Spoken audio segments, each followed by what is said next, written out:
memang harga itu mempengaruhi kualitas yo. Dia ini memang cakep, tapi suaranya itu hancur banget.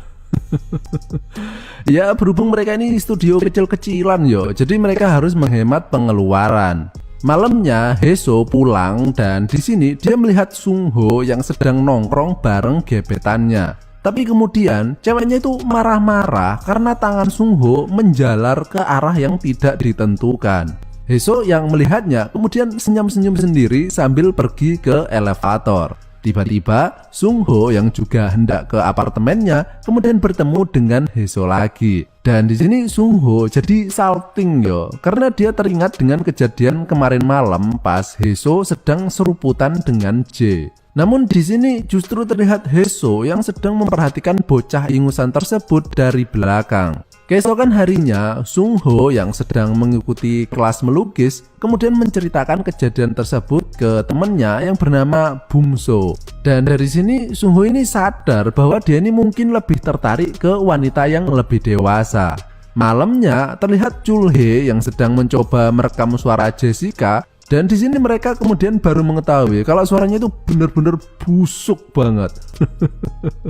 Tapi ya mau gimana lagi, wong budget mereka ini memang sedang nipis yo, jadi nggak bisa cari vokalis pengganti. Sehingga Heso ini jadi stres yo dan pergi ke warung kopi untuk mencoba menenangkan diri. J yang melihatnya sekali lagi ingin mencoba mencari kesempatan di dalam celana yang kesempitan. J kemudian mengajak Heso pergi dan berusaha menciptakan fenomena mobil goyang. Tapi sayangnya Heso ini lagi banyak pikiran banget sehingga dia menolaknya dan justru pergi meninggalkannya. Heso kemudian mampir ke Indongapret untuk belanja roti kempit. Dan tiba-tiba terlihat Sungho yang muncul untuk beli rokok. Nah dari sini entah kenapa Heso ini jadi tertarik banget dengan sosok Sungho yang terlihat begitu polos, sehingga dia mencoba mengikutinya dan memperhatikannya dari kejauhan. Keesokan harinya Sungho bareng Bumso yang sedang main bola bekel kemudian istirahat di depan warung Mbok Darmi.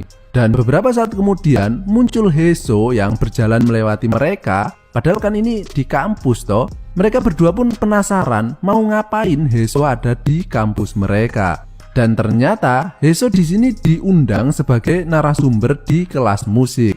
Mereka pun masuk ke kelas tersebut meskipun itu bukan kelasnya yo. Dan ketika seluruh penghuni kelas tersebut fokus ke apa yang dijelaskan oleh Heso, namun Sungho justru fokus ke analog stick PS dual vibratornya. Jadi dia ini menghayal yo. Dan ketika tersadar, Sungho kemudian bergegas keluar untuk mencuci muka. Namun di sini pun dia ini masih aja tetap melanjutkan hayalan tingkat tingginya. Setelah acara seminar tersebut selesai, mereka kemudian meminta WhatsApp ke Heso dengan alasan pengen mengikuti les musik. Padahal aslinya sih mereka ini nggak ngerti sama sekali dengan musik. Malamnya Sungho mencoba menelpon Heso. Namun karena dia ini grogi ya, kemudian dia justru menutup teleponnya ketika diangkat oleh Heso. Merasa nggak sopan akan kelakuannya tersebut, Sungho kemudian berniat untuk langsung menemui Heso saja di lantai atas. Heso kemudian mempersilahkannya masuk dan di sini Heso minum air tapi menumpahkannya ke dashboard depannya. Jadi kelihatan ada yang metungul gitu. Biasa klasik film busuk ya. Heso kemudian ganti baju tapi kan kelihatan yo dari pantulan cerminnya itu. Jadi Heso ini memang sengaja menggoda Sungho. Setelah itu Heso mencoba mengajari bermain piano, tapi tangan Sungho ini bukannya diarahkan ke not piano melainkan ke gumpalan daging tak bertulang. Dan di sini Pak D kemudian mikir, oh mungkin ini latihan 3 jari yang dimaksud sama Mas Aden official itu, biar dapat headshot terus yo. Bercanda loh ya, jangan dikeroyok loh Pak D. Nah setelah itu Sungho pulang dan Heso mengatakan bahwa dia boleh datang ke sini kapanpun dia mau. Dan uniknya setiap kali Heso ini bertemu dengan Sungho, kemudian dia ini mendapat semacam pencerahan gitu untuk menciptakan lagu. Sementara itu Sungho yang baru saja memegang Nutrijel Heso kemudian langsung mengamplas batangnya sambil membayangkan buah gondal-gandul.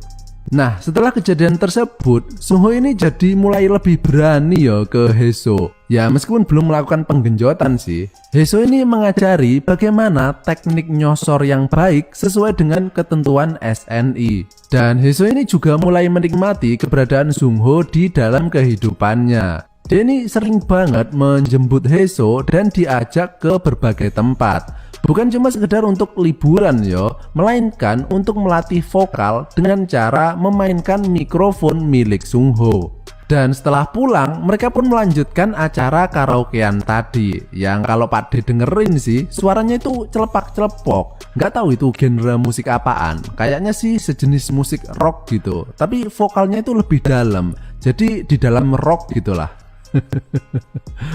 Keesokan harinya, setelah sekian lama berpetualang cinta bareng Sungho, Haeso ini kini berhasil menyelesaikan lagu barunya. Dan lagunya itu bisa dibilang cukup memuaskan yo.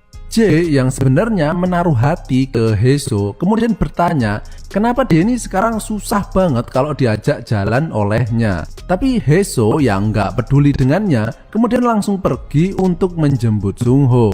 Tapi setibanya terlihat Sungho yang sedang bareng gebetannya tadi yang sebenarnya cuma ngobrol aja sih. Karena Sungho ini sekarang jarang banget masuk kuliah yo. Namun Haeso yang melihatnya kemudian agak sedikit kecewa atau gimana gitu. Karena dia ini sendiri nggak ngerti perasaannya ke Sungho itu sebenarnya apa. Haeso pun pulang dan di depan apartemennya terlihat seorang cowok. Dia ini adalah mantan pacarnya Haeso yang datang untuk melakukan penggenjotan. Dan berhubung Haeso ini agak down ya melihat Sungho tadi, maka dia pun tidak menolak ajakan mantannya tersebut. Sementara itu, Sungho yang sudah pulang kemudian hendak pergi ke tempat Haeso. Dia pun langsung masuk ke apartemen Haeso dan di sana dia melihat Haeso yang sedang molet-molet karena digenjot mantannya. Dan Haeso pun juga menyadari keberadaan Sungho ini. Sungho kemudian merasa begitu sedih ya melihat wanita yang sangat disukainya ini ternyata ladangnya kini tengah disiram oleh cowok lain. Keesokan harinya terlihat Chulhe yang stres karena meskipun lagu ciptaan Haeso itu bagus, tapi suara Jessica itu sangat hancur ya. Namun di sini Haeso itu nggak fokus ke ocehan Chulhe karena pikirannya ini masih terngiang-ngiang ke tampang Sungho yang sangat sedih ketika melihatnya bareng mantannya. Sehingga dia pun kemudian mencoba mencari-cari keberadaan Sungho, mulai dari kampusnya, di halte, sampai ke tempat nebeng wifi gratisan, tapi dia tidak bisa menemukannya. Dan masalah nggak berhenti sampai di situ. J yang merasa sakit hati ke Haeso kemudian pindah ke studio lain sambil mencuri lagu baru milik Haeso tadi. Dan karena tenggang waktu kontrak tersebut hampir habis yo, manajernya mengatakan akan membatalkan kontraknya jika Haeso tidak bisa memberikan lagu baru kepada mereka. Haeso kemudian meminta waktu 1 minggu untuk mengerjakan lagu baru pengganti. Namun di sini Haeso yang sedang banyak pikiran khususnya ke Sungho tidak bisa mendapatkan ide untuk menciptakan lagu seperti halnya ketika Sungho masih di sampingnya. Dan tiba-tiba muncullah Sungho entah dari mana saja dia ini menghilang dan kemudian mengutarakan perasaan cintanya kepada Haeso. Dan akhirnya mereka pun melakukan pertarungan kolosal antar gender. Keesokan harinya, Haeso yang memang sedang punya tanggungan untuk menyelesaikan proyek lagu baru, kemudian pergi dari kota dan memilih nyepi di pedesaan agar dia bisa fokus ke pembuatan lagu. Tapi dia ini nggak memberitahu kepergiannya tersebut kepada Sungho, sehingga Sungho ini selama 1 minggu tersebut ngenes menunggu kabar dari Haeso. 1 minggu pun berlalu dan kini Haeso berhasil menyelesaikan lagu barunya yang berjudul Goodbye to My Romance atau artinya Selamat Tinggal Cinta. Kalau kalian search judul lagu ini di YouTube, kalian bakal menemukannya di posisi pertama. Nah, Haeso tadi kemudian berniat pergi untuk menemui Sungho. Tapi terlihat Sungho kini udah move on dengan cewek gebetannya tadi. Jadi bisa dibilang lagu yang diciptakan oleh Haeso kini benar-benar menjadi kenyataan di kehidupannya. Sehingga Haeso pun mundur dan berpikir mungkin ini adalah hal yang terbaik bagi Sungho. Sehingga akhirnya dia pun memutuskan untuk tidak pernah menemui Sungho lagi. Dan lagu Goodbye to My Romance tadi kini meledak di pasaran sehingga orang-orang di pasar itu pada kocar-kacir. Sementara itu, Sung Ho kini sudah bisa mulai belajar mencintai pasangan barunya ini. Dan film ini pun berakhir.